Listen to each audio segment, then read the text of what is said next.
Ay, halagi kuan ko niya, be. Yeah. Iya kong giaway. Di ba?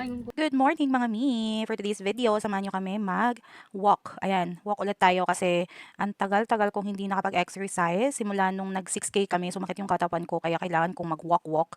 And since kasama ko naman yung anak ko kasi nga nasa summer na sila. So kasama ko na siya ngayong mag-walk. Buti na lang itong aking Junakis ay naisipan niya mag-invite na mag-exercise daw kami kasi wala naman kami masyadong ginagawa this summer. Kasi nga pumapasok na din ako at nag-aaral na din ako. Kaya medyo hindi ako makapagbakasyon. Gusto nga namin talagang magbakasyon dun sa pinsan namin sa Texas. Kaya lang, nagmahal naman yung pamasahe. Diyos ko Lord, hindi na kaya ng aking budget. Kaya naman, pass na muna sa bakasyon. Maglo-local-local na lang muna kami. Anyway, so gusto ko din talaga na mag-walk din talaga. I-push na talaga tong walk na to at sana ma-push ko talaga to kasi nga ang tagal-tagal kong hindi nakapag-walk din talaga and gustong gusto ko din talagang pumayat talaga natuloy-tuloy na kasi nga yung aking pagpayat ay minsan hindi talaga consistent. So gusto kong pumayat ng kahit ano ako. Yung goal ko talaga is kahit 120 ganun. Pero as of the moment, yung aking weight is 159.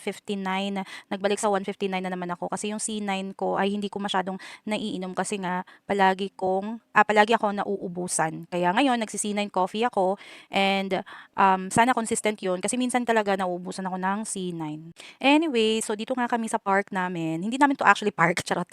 Dito kami sa area where is maraming mga park dito kasi marami talagang mga bahay dito and iba-iba yung mga park nila. So medyo napadaan-daan kami dito and first time namin dito sa park na to and nakita namin itong mga exercise na mga tools nila. Tools ba tawag? Equipment. Ayan siya. And ayan, ginamit na namin talaga siya and medyo nahirapan nga kasi nga wala kang training itong babae na to. Ayan yan.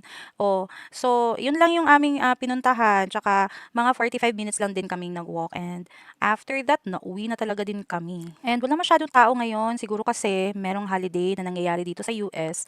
And siguro yung mga tao ay pagoda at nag-celebrate ng holiday. And ngayon pa talaga kami nag-decide na mag-walk talaga. Pero ang saya naman kasi kami-kami lang din nag-walk dito. And kailangan ko din talagang lumabas kasi nga na-isolated na ako at ang dami-daming issue sa aking business at kailangan kong maglabas ng aking stress. Ay, halagi kuan ko niya, be. Yeah. Iya kong giaway. Di ba? Hoy, na ako'y camera. Makita. You're caught in the camera. You hit me. Iya kong giaway.